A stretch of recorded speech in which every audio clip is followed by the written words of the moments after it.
আমার স্বামী দ্বিতীয় বিয়ে করার পর আমার সাথে থাকার দিনগুলো ভাগ করে ফেললো।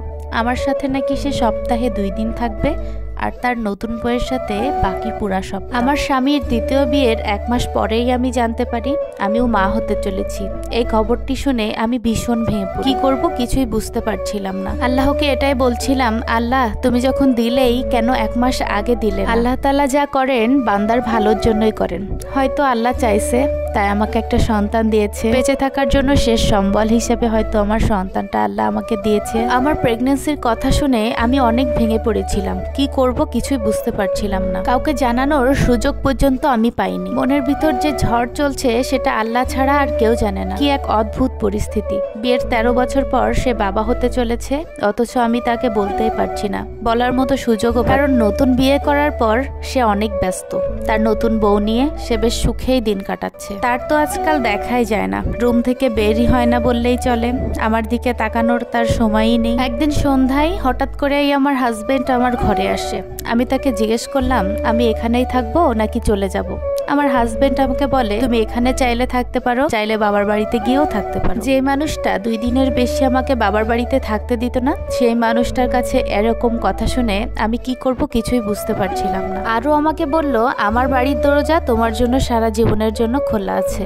আমি সেদিনও তাকে আমার প্রেগন্যান্সির খবর জানাতে পারিনি। কয়েকদিন পরেই আমি বাবার বাড়িতে গেলাম। কেন জানি না বাবার বাড়িতে সারা রাত আমার ঘুম আসতো না, আমার কিছুই ভালো লাগতো না। আমি খাওয়া দাওয়া করতাম না ঠিক মতো, কারোর সাথে মিশতে ইচ্ছা করতো না। গ্রামের আশেপাশের চাচিরা এবং আত্মীয় স্বজনরা আমাকে অনেকভাবে অনেক কথা বলতো, ঘুরিয়ে পিছিয়ে নানান কথা বলার চেষ্টা করতো। সরাসরি কিছু বলতো না, তবে আমি তা বুঝতে পারতাম। এভাবেই কিছুদিন থাকলাম বাবার বাড়িতে।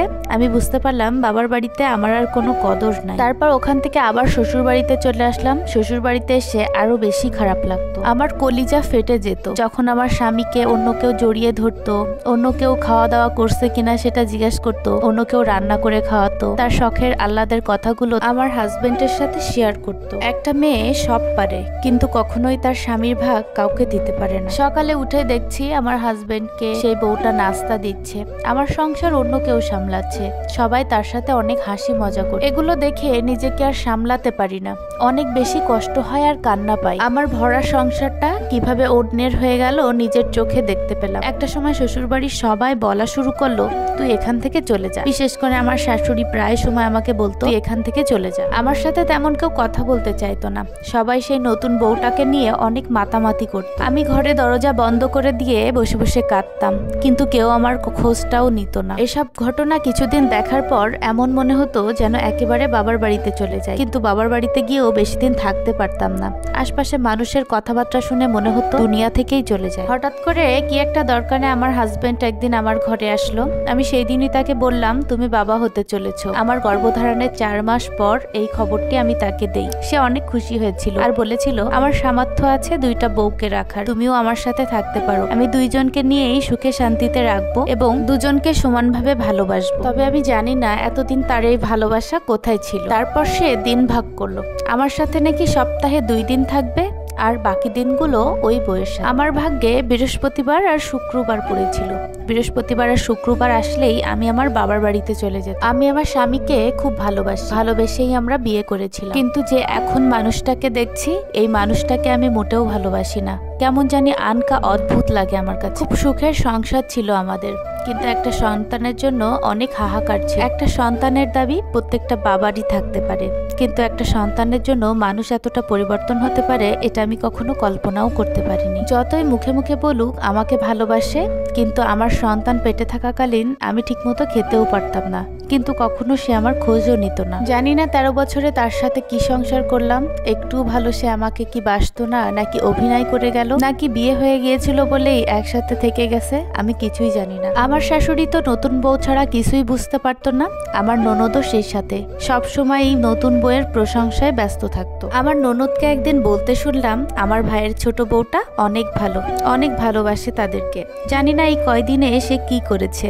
আমি যে এত বছর ধরে তাদেরকে রেঁধে বেড়ে খাওয়াচ্ছি, এত কষ্ট করলাম, এর কোনো মূল্যই নেই তাদের কাছে। কথায় বলে না, কিছু মানুষ যে পাত্রে খায় সেই পাত্রেই মলমূত্র ত্যাগ করে, তো এদের অবস্থা হয়েছে ঠিক এরকম। আমার যেদিন ডেলিভারির পেন উঠলো, নতুন বউয়ের বাপের বাড়িতে দাওয়াত খেতে যাই, কতবার ফোন করলাম, ফোনটা রিসিভ পর্যন্ত করেনি। আমার সেই কষ্টের দিনে, যে দিনটা আমি তাকে সবসময় পাশে চেয়েছিলাম, তার আমার পাশে থাকার কথা ছিল, সেই দিনেই সে ফোন ধরলো না। ইচ্ছা করে ধরলো না নাকি ফোন সাইলেন্ট করে রেখেছিল, আমি তার কিছুই এখনো পর্যন্ত জানি। আমার সাথে আমার একটা চাচাতো যা গিয়েছিল হসপিটালের সমস্ত প্রকারের খরচ আমার মা বহন করে। আমার শাশুড়ি নাকি বুড়ো মানুষ, সে কিছুই চেনে না, ননদেরাও অনেক ব্যস্ত, তাই কেউ আমার সাথে যায়নি। যমজ 2 ছেলেকে দেখে আমি ভীষণ খুশি হয়েছিলাম সেদিন। নর্মাল ডেলিভারিতে আমার সেদিন 2টা পুত্র সন্তানের জন্ম হয়। আর না ফোন করে একবারও খোঁজ নিয়েছে আমার এবং তাদের ছেলের। 13 বছর পর সন্তান হলো, অথচ তাদের বাবা তাদেরকে দেখতে আসেনি। আমি 3 দিনের মাথায় আমার বাবার বাড়িতে চলে যাই। বাবার বাড়িতে থাকার 7 দিনের মাথায় আমার স্বামী খবর পাঠায় আমি যেন বাচ্চাদেরকে নিয়ে বাসায় চলে যাই। আমি তাকে বলেছিলাম আমি আরো কিছুদিন পরে যাব। জানি একটা মেয়ের বিয়ে হয়ে গেলে বাবার বাড়িতে তার আর কোনো জায়গা হয় না, কারণ বাবা মা সারা জীবন বেঁচে থাকে না, আর স্বামী হলো একটা মেয়ের শেষ সম্বল। জানি না আমি কোথায় যাব, তাই কোনো সিদ্ধান্তও নিতে পারতাম না। বাধ্য হয়ে আমাকে সেই বাড়ি যাওয়ার সিদ্ধান্ত নিতে হতো। 9 দিনের মাথায় পাশের এক মসজিদ থেকে উট ডেকে নিয়ে এসে আমি আমার সন্তানদের নাম রাখি। ভেবেছিলাম শ্বশুর বাড়ি থেকে কেউ আসলে অথবা তাদের বাবা আসলে তাদের নাম রাখবো। এগুলো দেখে আমার বাপের বাড়িতে সবাই তাকে অনেক সিসি করে, বলে যে 13 বছর পর বাচ্চা হয়েছে, বাচ্চা দেখতে তো আসলোই না, নামও রাখতে আসলো না, একবার খোঁজও নিল না। আমাকে তেমন কেউ যেন সহ্য করতে পারতো না। আমার বাচ্চাদের কাঁথা, জামা কাপড় সবকিছুই আমি ধুয়ে দিতাম। আমার মাও কেন জানি না আমাকে অবহেলা করতো। আমার বাচ্চাদের কেউ এক জোড়া কাপড়ও কিনে দেয়। আমার কাছে তেমন কোনো টাকা পয়সাও ছিল না।